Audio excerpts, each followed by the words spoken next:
नमस्कार मित्रांनो, स्वागत आहे तुमचं आसान भाषेमध्ये. तर आजच्या लेक्चरमध्ये आपण आर एल सिरीज सर्किट हा टॉपिक शिकणार आहे. तर लास्ट लेक्चरमध्ये आपण काय पाहिलं याचं एकदा आपण प्रिकॅप घेऊ. तर लास्ट लेक्चरमध्ये आपण रेजिस्टन्स, इंडक्टन्स आणि कॅपॅसिटन्स हे तीन इम्पॉर्टंट इलेमेंट्स आपण पाहिले. त्या तिघांचे कॅरेक्टरिस्टिक्स बघितले, प्रत्येकाच्या अक्रॉसचं व्होल्टेज, त्यातला करंट आणि त्याची एनर्जी स्टोअर कशी फाइंड आउट करायची त्याचे फॉर्म्युलेज आपण पाहिले. तर आजच्या लेक्चरमध्ये आपण आर एल सिरीज सर्किट हा टॉपिक बघणार आहे. तर हा थोडासा इम्पॉर्टंट टॉपिक आहे आणि थोडासा क्रिटिकल टॉपिक आहे, म्हणजे समजायला जरा अवघड जातो, त्यामुळे तुम्ही व्यवस्थित लक्ष देऊन ऐका. तर आर एल सिरीज सर्किट म्हणजे नक्की काय? आर म्हणजे रेजिस्टन्स, एल म्हणजे इंडक्टन्स, हे दोन्ही सिरीजमध्ये कनेक्ट केलेले असतात ते सर्किट. तर जसं तुम्ही डायग्राम बघू शकता की हा एक व्होल्टेज सोर्स आहे, एसी व्होल्टेज, त्याच्या सिरीजमध्ये एक रेजिस्टन्स कनेक्ट केला आहे, त्याच्या पुन्हा सिरीजमध्ये एक इंडक्टन्स कनेक्ट केलेला आहे आणि हे सर्किट क्लोज झालेलं आहे. तर हे व्होल्टेज काय आहे? तर हे व्होल्टेज आहे व्हीएम साइन ओमेगा टी, किंवा एक समथिंग एक व्होल्टेज कन्सिडर करा. एसी व्होल्टेज आपण इथं दिलेलं आहे. हा रेजिस्टन्स आहे आणि हा इंडक्टन्स आहे. रेजिस्टन्सच्या अक्रॉसचं व्होल्टेज आहे व्ही आर आणि इंडक्टन्सच्या अक्रॉसचं व्होल्टेज आहे व्ही एल. ठीक आहे, एवढं तर कळालं. या दोघांमधून एक करंट फ्लो होतो, इथं मी लिहिलंय आय ऑफ टी असं दाखवलंय मी, म्हणजेच आय समथिंग. तर हा जो करंट रेजिस्टन्स मधनं जाणार आहे, तोच करंट हा इंडक्टन्स मधनं जाणार आहे, कारण की हे दोन्ही सिरीज कॉम्बिनेशन आहे. ठीक आहे, एकच करंट दोन्ही एलिमेंट मधनं फ्लो होणार आहे. तर हे आहे आर एल सिरीज सर्किट. तर आता आपण यामध्ये इम्पॉर्टंट काय विचारतात तुम्हाला पहिल्यांदा ते सांगतो. या टॉपिकवर इम्पॉर्टंट हे प्रश्न विचारले जातात की total impedance, total opposition find out करा, त्या दोघांमधला फेज अँगल फाइंड आउट करा. तर ते आपण बघणार आहे. तर हा व्ही आर, तर जसं मी तुम्हाला आधीच्या लेक्चरमध्ये सांगितलेलं, तुम्ही जर ते लेक्चर व्यवस्थित ऐकलं असेल तर तुम्हाला एक कळालं असेल की व्ही आर रेजिस्टन्सच्या अक्रॉसचं व्होल्टेज कसं फाइंड आउट करतो, त्यातला जाणारा करंट इंटू तो रेजिस्टन्स आर. त्याचप्रमाणे व्ही एल आपण कसं फाइंड आउट करतो. आता तो व्ही एलचा फॉर्म्युला तो बरोबर आहे की L into D I upon D T. त्याचप्रमाणे व्ही एल आपण कसं फाइंड आउट करू शकतो की आय, त्यातनं जाणारा करंट इंटू या एल मुळे होणारा पोझिशन म्हणजे इंडक्टिव्ह रिॲक्टन्स एक्स एल. ठीक आहे, जसं V R is equal to I into R, तसं V L is equal to I into X L. X L म्हणजे इंडक्टिव्ह रिॲक्टन्स. मी तुम्हाला लास्ट लेक्चरमध्ये सांगितलेलं, त्याचा फॉर्म्युला पण मी दिलेला आहे. X L is equal to 2πfl.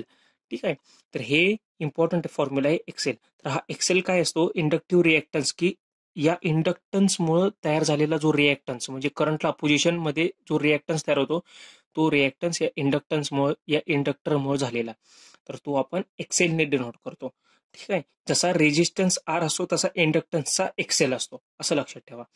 तर आता ही फेजर डायग्राम आहे, ही इम्पॉर्टंट फेजर डायग्राम आहे या आर एल सर्किटची. फेजर डायग्राम म्हणजे नक्की काय असतं की या सर्किटमध्ये होणारे जे, म्हणजे या सर्किटमध्ये व्होल्टेज अक्रॉस इंडक्टर आहे व्ही आर आहे, ते आपण एक फेजरमध्ये शो करतो या डायग्राम मध्ये, की जेणेकरून आपल्याला ही डायग्राम समजायला इझी जाते. ठीक आहे, आता पहिल्यांदा मी काय केलं की काय केलं की हा एक माझा फेजर आहे. ठीक आहे, ही फेजर डायग्राम काहीच नाही असं समजून अज्युम करा. मी तुम्हाला सांगतो, मी पहिल्यांदा काय केलं, या लाईन पासून एक हॉरिझॉन्टल एक मी लाईन ड्रॉ केली आहे.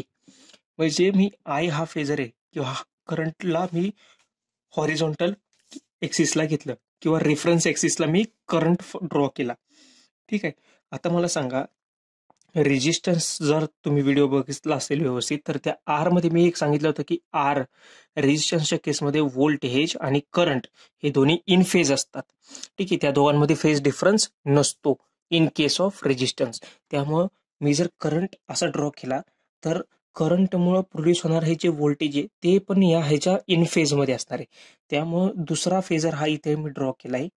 ठीक आहे, त्याला नाव दिलंय मी व्ही आर. म्हणजे हॉरिझॉन्टल ऍक्सिसला मी पहिल्यांदा एक फेजर ड्रॉ केला करंट. ठीक आहे, रेफरन्स फेजरला. त्याच फेजमध्ये मी पुन्हा एकदा अजून एक लाईन ड्रॉ केली सेम, त्याला मी नाव दिलं व्ही आर. व्ही आर म्हणजे काय? Voltage across resistance. हे दोन्ही इन फेज मध्ये आले. इन फेज मध्ये का?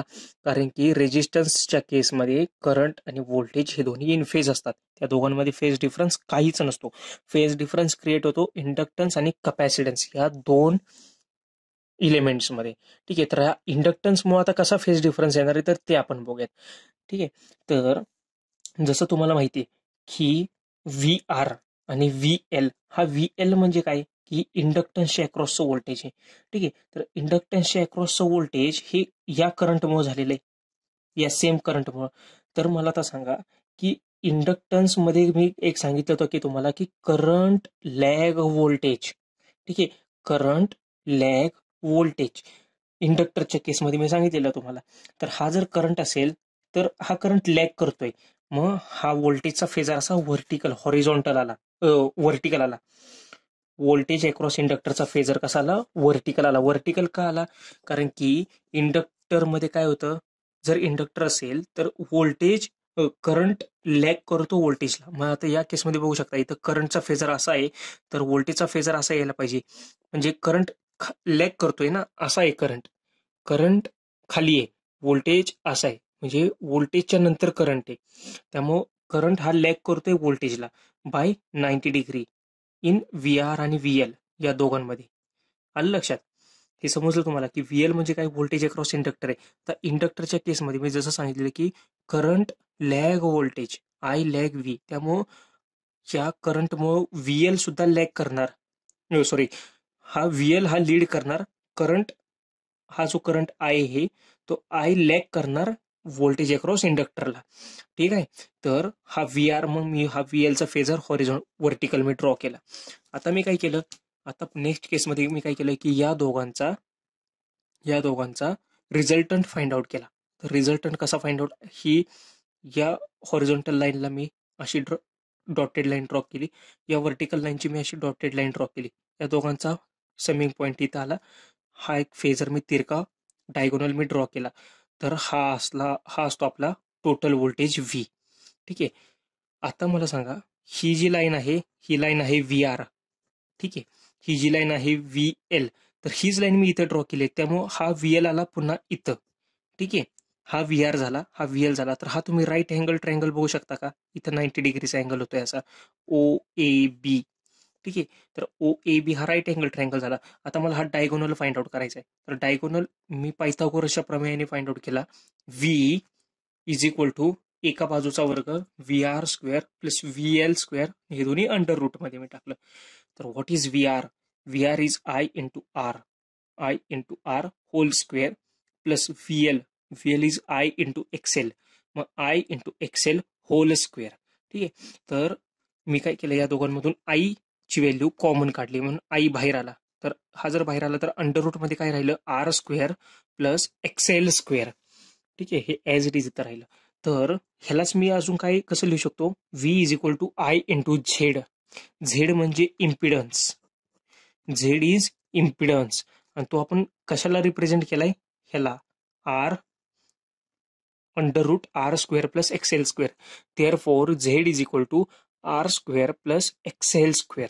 ठीक आहे, ओहम्सच्या लॉ नुसार, हे मी ओहमच्या लॉ नुसार घेतलंय बरोबर ना. ओहमचा लॉ काय सांगतो आपल्याला, V is equal to I into R, पण तो डीसी साठी. ठीक आहे, तर एसी मध्ये काय होतं, under root R square plus XL square, त्यालाच आपण झेड म्हणतो, आपण इम्पिडन्स झेड म्हणतो आपण त्याला. तर Z is equal to what, under root R square plus XL square. It is denoted by ohm, हे त्याचं युनिट आहे ओहम, आणि तो आपण डिनोट करतो झेडने. ठीक आहे, तर impedance is R plus J Excel, हे एक्स प्लस जे वायच्या फॉर्ममध्ये घेतले. ठीक आहे, आणि त्याला आपण त्याची मॅग्निट्यूड आपण या फॉर्म्युल्याने फाइंड आउट करतो. तर हा इम्पिडन्स, तर हा हा काढायला विचारतात. हे सर्किट पेपरला आलेलं असतं, एक्झाममध्ये देतात असं सर्किट. आरची व्हॅल्यू आणि व्ही एलची, आरची व्हॅल्यू आणि एक्सेलची व्हॅल्यू देतात, आपल्याला फाइंड आउट सांगतात की इम्पिडन्स काढा. तर इम्पिडन्स कसं, आरचा स्क्वेअर एक्सेलचा स्क्वेअर अंडर रूटमध्ये व्हॅल्यू पुट करायची, झालं, तर तो इम्पिडन्स झाला. तर आता आणखीन काय विचारतात, तर आणखीन आपल्याला फेज अँगल काढायला विचारतात, की फेज अँगल म्हणजे नक्की काय, की हा जो अँगल आहे फाय. ठीक आहे, तर या दोघांमधला जो रिझल्टंट म्हणजे फाय हा अँगल कशातला आहे, की व्होल्टेज व्ही आणि हा व्ही आर, या दोघांमधला अँगल आपल्याला विचारतात, की हा रिझल्टंट मधला अँगल किती आहे. तर ह्याला आपण म्हणतो फेज अँगल फाय. तर हा कसा आपण फाइंड आउट करणार, सिंपल. आता आपल्याकडे व्ही एल तर आहे, व्ही आर सुद्धा आहे, तर आपण कुठला टेनच्या फॉर्म्युल्यानुसार काय, तर टेन फाय tan phi म्हणजे काय, समोरची बाजू भागिले लगतची बाजू. समोरची बाजू काय, VL डिवायडेड बाय VR. नाव इथं लिहिलं मी. ठीक आहे, VL divided by VR. Now what is VL? VL is what, I into XL. I into XL. and VR is what, I into R. तर I into R. ठीक आहे, तर हे इथं लिहिलं. हा I आणि हा I कॅन्सल झाला. Therefore tan phi is equal to XL upon R. तर हा जो अँगल phi आहे, हा अँगल phi कशावर डिपेंड आहे, तर हा XL आणि R या दोन पॅरामीटरवर डिपेंड आहे. हा तुम्ही formula, very important formula phase angle काढण्यासाठी. ठीक आहे, phi is equal to tan inverse, मी आता phi असाच ठेवला, tan इकडच्या साईडला घेतला, tan inverse XL upon R. ठीक आहे, हा खूप इम्पॉर्टंट फॉर्म्युला आहे. किंवा या केसमध्ये आपल्याला काय विचारतात, पॉवर विचारतात. पॉवर काय, average power, P is equal to VRMS IRMS into cos phi. ठीक आहे, तर फाय हा काढलेलाच असतो फाय. ठीक आहे, तर त्याला फक्त कॉस इंटू फाय केलं. हा जो अँगल आहे, या अँगलला जर कॉस फाय जर घेतला पण, तर तो पॉवर फॅक्टर झाला. तर पॉवर फॅक्टर म्हणजे नक्की काय असतो, की angle between voltage and current. Angle between voltage and current, तर ह्याला आपण म्हणतो कॉस फाय. तर कॉस फाय आपल्याला हे पण विचारतात की असं एक सर्किट दिलेलं असं म्हणतात की यातला पॉवर फॅक्टर काढा. तर पॉवर फॅक्टर काढा म्हणजे नक्की काय, की आपल्याला अँगल फाइंड आउट करायचा आहे करंट आणि व्होल्टेज मधला. ठीक आहे, तर तो आपण कसं लिहितो, VR upon V is equal to IR. VR ला आपण कसं रिप्रेझेंट केलंय, current into resistance upon V म्हणजे नक्की काय, तर I into Z. V is what, I into Z. मग हा I आणि हा I कॅन्सल झाला, देअरफॉर R अपॉन झेड. तर हा इम्पॉर्टंट फॉर्म्युला आहे, हा पॉवर फॅक्टरचा इम्पॉर्टंट फॉर्म्युला आहे. Power factor is ratio of resistance and impedance R upon Z. ठीक आहे, R अपॉन झेड. तर झेड आपल्याला माहित नसतो, तर झेड आपण कसा फाइंड आउट करणार, या फॉर्म्युल्याने, R square plus XL square आणि हे अंडर रूट मध्ये टाकायचं. तर हा आपला इम्पिडन्स झाला. तर आता ही थेरी होती RL सिरीज सर्किटची. या थेरीच्या बाहेरचा कुठला क्वेश्चन पेपरला नाही विचारणार आपल्याला. या थेरी मधलाच यातलाच कुठला तरी प्रश्न, या फेजर डायग्राम वरती काही क्वेश्चन नाही विचारत. ठीक आहे, ही फेजर डायग्राम तुम्हाला समजून सांगण्यासाठी की फक्त हे इम्पिडन्सचे फॉर्म्युले फक्त लक्षात राहायला पाहिजे. हा इम्पिडन्स काय, हा फेज अँगल फाय काय, हा कॉस फाय काय, या फॉर्म्युल्यावरच क्वेश्चन, किंवा हा एक इम्पॉर्टंट, खूप इम्पॉर्टंट फॉर्म्युला आहे. ठीक आहे, ह्याच्यामध्ये फक्त काय माहितीये का, आपल्याला व्होल्टेज दिलेलं असतं, हे 100, सपोज फॉर एक्झाम्पल हे 100 दिले, हे 40 दिले, तर VL विचारतात काय, तर आपण काय करतो, KVL च्या नुसार डायरेक्ट करतो. 100, हे जर 100 आहे, हे 40 आहे, तर VL किती, 60 असणार. चुकला, हे या केसमध्ये येतच नाही. रेजिस्टन्सच्या केसमध्ये KVL लावायचं, या वेळी KVL नाही, यावेळी हा फॉर्म्युला असतो, V is equal to under root arithmetic sum नाही. ठीक आहे, हा पायथागोरसच्या लॉ नुसार आपण घेतो ना, तसं येते VR square plus VL square, या फॉर्म्युल्याने ते आन्सर येतं. ठीक आहे, म्हणजे काय करणार आपण, हा V दिलाय 100, हा VR दिलाय 40, तर VL is equal to what, 100चा वर्ग वजा 40चा वर्ग, आणि त्याला अंडर रूट टाकायचं, तो येणार VL. ठीक आहे, 60 हे आन्सर नाही येणार त्या केसमध्ये. तर ही तेवढी बेसिक थिअरी आहे, फक्त हे इम्पॉर्टंट आहे. यातले सगळे फॉर्म्युलेज इम्पॉर्टंट आहेत तुम्हाला जे सांगितले ते. तर यावरचं एक आपण क्वेश्चन बघूयात की numerical is given AC series RL circuit has R is equal to 150 ohm. ठीक आहे, एक RL सर्किट दिले आपल्याला सिरीजचं, त्याच्यामध्ये रेजिस्टन्स दिलाय 50 ओहम. इंडक्टिव्ह रिएक्टन्स म्हणजे काय, XL. इंडक्टिव्ह म्हणजे L, रिएक्टन्स म्हणजे X, म्हणजे XL दिलाय आपल्याला 100 ओहमचा. Find impedance and phase angle. ठीक आहे, इम्पिडन्स फाइंड आउट करायचं, तर impedance is what, Z is equal to under root R square plus XL square. ठीक आहे, हा फॉर्म्युला तर तुम्हाला आता कळाला, मी लिहिलेला मागासपासून. तर R is what 100 square plus 150 square, त्याला अंडर रूट टाकलं तर आन्सर आला आपल्याला 180 ओहम.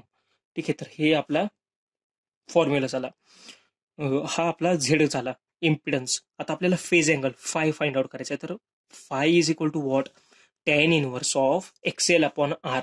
किंवा मागाशी आपण टॅन फायचा फॉर्म्युला बघितला, tan phi is equal to what, XL upon R.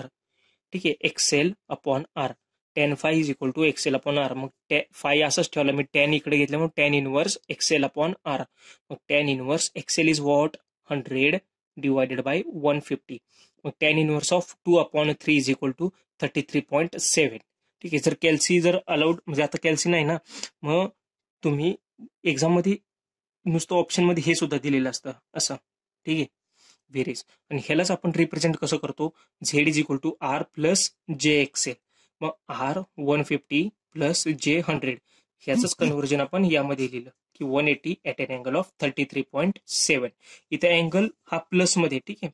Angle हा प्लसमध्ये म्हणजे तो लॅगिंग डिनोट करतो. जसं तुम्हाला सांगितलं आर एल सर्किट हे लॅगिंग असणार आहे. ठीक आहे. हा पॉवर फॅक्टर जो आपण काढतो तो लॅगिंग नेचरचा असतो. लॅग करतो, इंडक्टर असल्यामुळं करंट लॅग करतो व्होल्टेजला. ठीक आहे. त्यामुळे पॉवर फॅक्टर लॅगिंग नेचरचा असतो, त्यामुळे इथं आपण प्लस दाखवतो. पण इंडक्टन्स कॅपॅसिटन्सच्या केसमध्ये इथं निगेटिव्ह दाखवणार आहे. ते आपण आरसी सर्किटमध्ये बघूयात. ठीक आहे. तर हा एक न्यूमेरिकल आपण बघितला.